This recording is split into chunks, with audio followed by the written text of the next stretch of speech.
بسم اللہ الرحمن الرحیم۔ صرف 5 منٹ کا مدرسہ قرآن و حدیث کی روشنی میں۔ 18 ذی الحجہ۔ نمبر 1، اسلامی تاریخ۔ سلطان صلاح الدین ایوبی رحمۃ اللہ علیہ کے اوصاف۔ سلطان صلاح الدین ایوبی رحمۃ اللہ علیہ جہاں ایک طرف مصر و شام کے بادشاہ تھے تو وہیں دوسری طرف ایک سچے پکے مسلمان بھی تھے۔ علم اور اہل علم سے بڑا لگاؤ تھا۔ وہ خود بھی عالم تھے، نماز کے بڑے پابند تھے۔ بیماری کی حالت میں بھی امام کو بلا لیتے اور کھڑے ہو کر نماز ادا کرتے۔ ایک موقع پر فرمایا کہ سالہ سال ہو گئے ہیں مگر میں نے ایک نماز بھی بغیر جماعت کے نہیں پڑھی۔ تعجب کی بات یہ ہے کہ بادشاہ ہونے کے باوجود عمر بھر زکوٰۃ فرض ہونے کی نوبت ہی نہیں آئی۔ صدقات و خیرات میں سارا مال خرچ کر دیتے، کبھی اتنا جمع ہی نہیں ہونے دیتے کہ زکوٰۃ فرض ہو۔ قرآن شریف سنتے تو اکثر آنکھوں سے آنسو جاری ہو جاتے۔ بڑے رحم دل اور بردبار تھے۔ خادموں اور اپنے ساتھیوں کی غلطیوں کو نظر انداز کر دیتے تھے۔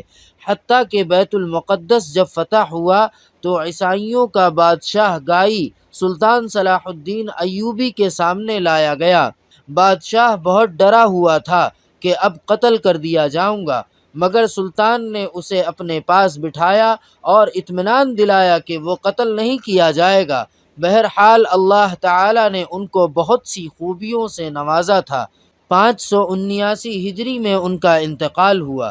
نمبر 2، حضور صلی اللہ علیہ وسلم کا معجزہ، غیبی مدد۔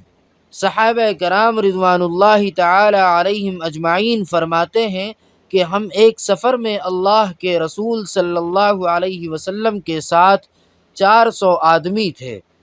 ہم لوگوں نے ایسی جگہ پڑاؤ ڈالا جہاں پینے کے لیے پانی نہیں تھا۔ ہم سب گھبرا گئے۔ اتنے میں ایک چھوٹی سی بکری اللہ کے رسول کے سامنے آ کر کھڑی ہو گئی۔ آپ صلی اللہ علیہ وسلم نے اس کا دودھ دوہا اور پھر خوب سیر ہو کر پیا اور اپنے صحابہ کرام رضوان اللہ تعالی علیہم اجمعین کو بھی پلایا، حتیٰ کہ سب سیر ہو گئے۔ اس کے بعد اس بکری کو باندھ دیا گیا۔ صبح اٹھ کر دیکھا تو وہ بکری غائب تھی۔ حضور صلی اللہ علیہ وسلم کو خبر دی گئی تو آپ صلی اللہ علیہ وسلم نے فرمایا جو خدا اس کو لایا تھا وہی اسے لے گیا۔ نمبر 3، ایک فرض کے بارے میں، وراثت میں لڑکی کا حصہ۔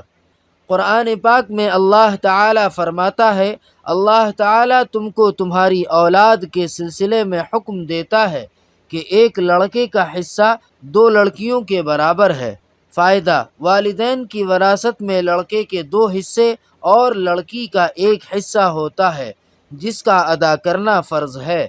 نمبر 4، ایک سنت کے بارے میں، پرہیزگاری اور مالداری کی دعا۔ رسول اللہ صلی اللہ علیہ وسلم یہ دعا فرماتے تھے، اللہم انی اسألک الہدی والتقی والعفاف والغنی۔ ترجمہ، اے اللہ میں تجھ سے ہدایت، تقوی، پاک دامنی اور غنا کا سوال کرتا ہوں۔ نمبر 5، ایک اہم عمل کی فضیلت، دعا کرنا بیکار نہیں جاتا۔ رسول اللہ صلی اللہ علیہ وسلم نے فرمایا، بے شک تمہارا رب شرم و حیا کرنے والا اور بڑا سخی ہے۔ وہ اپنے بندے سے اس بات پر شرماتا ہے کہ بندہ اس کی طرف اپنے ہاتھ اٹھائے اور وہ اسے خالی لوٹائے۔ نمبر 6، ایک گناہ کے بارے میں، یتیموں کا مال مت کھاؤ۔ قرآن پاک میں اللہ تعالی فرماتا ہے، یتیموں کے مال ان کو دیتے رہا کرو اور پاک مال کو ناپاک مال سے نہ بدلو، اور ان کا مال اپنے مال کے ساتھ ملا کر مت کھاؤ، ایسا کرنا یقیناً بہت بڑا گناہ ہے۔ نمبر 7، دنیا کے بارے میں، مال و اولاد قرب آخرت کا ذریعہ نہیں۔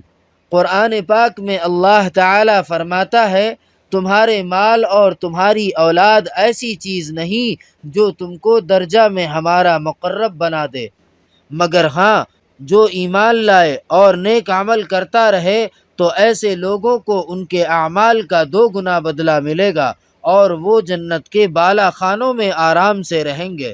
نمبر 8، آخرت کے بارے میں گنہگاروں کے ساتھ قبر کا سلوک۔ رسول اللہ صلی اللہ علیہ وسلم نے فرمایا، جب گنہگار یا کافر بندے کو دفن کیا جاتا ہے تو قبر اس سے کہتی ہے، تیرا آنا نامبارک ہو، میری پیٹھ پر چلنے والوں میں تم مجھے سب سے زیادہ ناپسند تھے، جب تم میرے حوالے کر دیے گئے اور میرے پاس آ گئے تو تم آج میری بدسلوکی دیکھو گے۔ پھر قبر اس کو دباتی ہے اور اس پر مسلط ہو جاتی ہے تو اس کی پسلیاں ایک دوسرے میں گھس جاتی ہیں۔ نمبر 9، طب نبوی سے علاج۔ خربوزہ کے فوائد۔ رسول اللہ صلی اللہ علیہ وسلم نے فرمایا، کھانے سے پہلے خربوزے کا استعمال پیٹ کو بالکل صاف کر دیتا ہے اور بیماری کو جڑ سے ختم کر دیتا ہے۔